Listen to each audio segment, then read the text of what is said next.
चलिए दोस्तों, मैं आज इस वीडियो में आप लोग को क्लास 10th का, या तो ऐसे बोला जाए, वर्ल्ड हिस्ट्री में पढ़ाने जा रहा हूँ। विश्व इतिहास के श्रेणी में इसको रखते हैं। अब इसका नाम है आप लोग को हिंद चीन में राष्ट्रवाद। हिंद चीन में राष्ट्रवाद, यह बड़ा इंपॉर्टेंट चैप्टर है। छोटा सा ही चैप्टर है, लेकिन इसको आप लोग समझिए ज़रा। इतिहास को हम लोग रटे नहीं, हम लोग कहानी के माध्यम से इसको समझने का प्रयास करें। तो हिंद चीन जो लिखा गया है, तो पहले तो आप समझिए कि हिंद चीन है क्या। तो हिंद चीन जो लिखा गया, आप लोग देख सकते हैं कि हिंद यहाँ जो लिखा गया, हिंद का अर्थ है हिंदुस्तान और चीन का अर्थ क्या है हम लोग का, चाइना। तो हिंदुस्तान और चाइना से यहाँ पे हम लोग को अर्थ ध्यान रखना है। और हिंद चीन में आपको ध्यान यही रखना है कि हिंद मतलब हमने बोला हिंदुस्तान और चीन मतलब हमने बोला चाइना। तो आप लोग को ऐसा ध्यान रखना है कि हिंद चीन एक ऐसा क्षेत्र है जो आप लोग कहता है कि जिस क्षेत्र पर हिंदुस्तान और चीन दोनों देश के राजाओं के द्वारा शासन किया गया था, या दोनों देशों की संस्कृति उपलब्ध है, तो उसी क्षेत्र को नाम पड़ा हिंद चीन। तो हिंद मतलब हमने क्या बोला, हिंदुस्तान। चीन मतलब क्या बोला, चाइना। तो जिस क्षेत्र के अंतर्गत आप लोग को हिंदुस्तान और चीन दोनों देशों के राजाओं का द्वारा शासन किया गया है, उसको बोला गया हिंद चीन, या दोनों देशों की संस्कृति वहाँ पे उपलब्ध है। तो हिंदुस्तान में आप लोग ऐसे जानते होंगे, हिंदुस्तान के अंतर्गत हम लोग जानते हैं कि हम लोग के यहाँ नाम बड़ा सिंपल सिंपल रहता है। तो हम लोग को जैसे हम लोग आप लोग नाम सुनते हो, कोई के मोहन नाम है, तो कोई सोहन नाम है, रोहन नाम है, तो आपको आसानी पूर्वक नाम आपको मिल सकता है। राम नाम, राम श्याम वगैरह आपको हो सकता है। लेकिन चाइनीज जो नाम होता है, जैसे आपको कोई बोलता है चेमा युंग डोंग, आपको यार्लो जांग वो जियांग, इस तरह से बहुत सारे किम जोंग, तो आपको जो चाइनीज नेम होते हैं, कुछ हम लोग को इस चैप्टर में कुछ क्लिष्ट लगेंगे, कठिन लगेंगे, लेकिन हम लोग को 2-3 बार सुनेंगे उसको, तो आप आसानी पूर्वक इसको याद कर सकते हैं। तो हिंद मैंने हमने क्या बताया, हिंदुस्तान। चीन मैंने क्या बताया, चाइना। तो एक ऐसा क्षेत्र जहाँ हिंदुस्तान और चीन दोनों देशों के राजाओं के द्वारा शासन किया गया, दोनों देशों की संस्कृति उपलब्ध होने के कारण इस क्षेत्र को कहा गया हिंद चीन। हिंद चीन कोई छोटा चैप्टर तो आपको एरिया नहीं है, बहुत बड़ा इलाका है। हिंद चीन के बारे में कहा जाता है कि आपको 3 लाख वर्ग किलोमीटर में फैला हुआ है। 3 लाख वर्ग किलोमीटर क्षेत्रफल में फैला हुआ है आपको इलाका है, जिसको कहा जाता है हिंद चीन। और हिंद चीन में हम लोग देखें, यही हमारा हिंद चीन का आपको मैप है।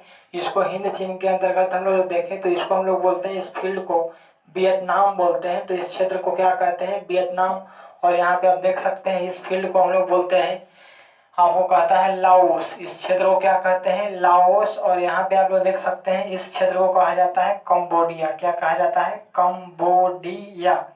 तो आपसे ये भी पूछ सकता है कि हिंद चीन के अंतर्गत कितने देश आते हैं। तो हिंद चीन के अंतर्गत आपको आता है वियतनाम, लाओस और क्या, कंबोडिया। वियतनाम, लाओस और कंबोडिया। तो हिंद चीन के बारे में कहा गया कि 3 लाख वर्ग किलोमीटर क्षेत्रफल में फैला हुआ है। तो 3 लाख कहने का मतलब इसका लंबाई हो जाएगा और चौड़ाई आपको एरिया निकलेगा।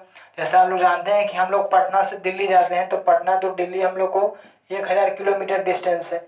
ऐसा 1000 किलोमीटर और 300 किलोमीटर अगर लेंगे, तब जाकर के हम लोग को बनेगा 3 लाख वर्ग किलोमीटर। तो बहुत बड़ा फील्ड है, जिसके अंतर्गत आपको आता है वियतनाम, लाओस और क्या, कंबोडिया। अब आप लोग को ध्यान रखना है कि जब हम लोग को सिलेबस में दिया गया है आपको हिंद चीन, वियतनाम, लाओस और कंबोडिया, तो इसकी आप लोग राजधानी भी आप लोग को याद होना चाहिए कि वियतनाम जो है, तो वियतनाम की राजधानी क्या है आपको। आप लाओस है तो लाओस की राजधानी क्या है, और कंबोडिया है तो इसकी राजधानी क्या है।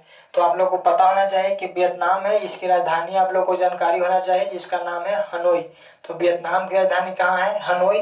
और यदि आपको बोला जाए कि आपको लाओस की राजधानी कहाँ है, तो आपको लाओस की राजधानी है वियंतेन। क्या है, वियंतेन। तो आपको वियंतेन आपको राजधानी हो जाएगा लाओस का। और कंबोडिया जो हमारा है, कंबोडिया क्षेत्र का राजधानी हम लोग का है फोन पेन। क्या है, फोन पेन। तो कहने का मतलब आप लोग को पूछा जाए कि हिंद चीन के अंतर्गत कौन कौन सा देश आता है, तो वियतनाम, लाओस और क्या, कंबोडिया। वियतनाम, लाओस और कंबोडिया। वियतनाम की राजधानी कहाँ है, तो हनोई है। आपको लाओस की राजधानी कहाँ है, तो वियंतेन है। कंबोडिया की राजधानी कहाँ है, तो फोन पेन है। अब देखिए मेरे दोस्तों, यहाँ पे तो आपको बोला गया कि हिंद चीन के बारे में अगर आपसे पूछे कि हिंद चीन से आप क्या समझते हैं, हिंद चीन से क्या तात्पर्य है, तो आपको बोलना पड़ेगा कि हिंद चीन लगभग 3 लाख किलोमीटर क्षेत्रफल में फैला हुआ ऐसा क्षेत्र, जिसके अंतर्गत वियतनाम, लाओस और क्या आते हैं, कंबोडिया आते हैं। और यहाँ पे हिंदुस्तान और चीन दोनों देशों के राजाओं के द्वारा शासन किया गया, और दोनों देशों की संस्कृति उपलब्ध होने के कारण इसको हिंद चीन के नाम से जाना जाता है। अब देखिए, यह एक ऐसा क्षेत्र है जो हिंदुस्तान और चाइना दोनों के करीब है। दोनों के करीब होने के कारण इसको कहा गया हिंद चीन। अब देखिए यहाँ पे आप लोग समझ सकते हैं इस चैप्टर को, मुख्य उद्देश्य क्या है। जो आप लोग को जानकारी होना चाहिए, हम लोग को पता है कि हिंद चीन में भी आपको किसी न किसी का, आपको यहाँ जो राष्ट्रवाद लिखा गया है तो किसी न किसी का यहाँ पे आपको कब्जा होगा, किसी ने इसको गुलाम बनाया हो, अपने अधिकार में लिया होगा, तब इसको यहाँ पे राष्ट्रवादी भावना हुए होंगे, तब जाकर के आपको यह क्षेत्र आपको आज़ाद हुआ होगा। अब देख सकते हैं यहाँ पे हम लोग को कैसे हुआ है। जिस प्रकार से आप लोग को जानकारी होगा कि भारत में व्यापार करने के लिए जो पहले व्यापारी थे जिसका नाम था आपको पुर्तगाल, तो भारत में पहले व्यापारी कौन थे? पुर्तगाल। उसी प्रकार से आपको हिंद चीन में जो व्यापार करने आए जिसका नाम था आपको पुर्तगाल, तो आपको हिंद चीन में पहले व्यापारी कौन थे? पुर्तगाली आए। भारत में पहले व्यापारी कौन थे? पुर्तगाली आए। ठीक है, हम लोग बात करेंगे नेक्स्ट वीडियो में, तब तक के लिए धन्यवाद।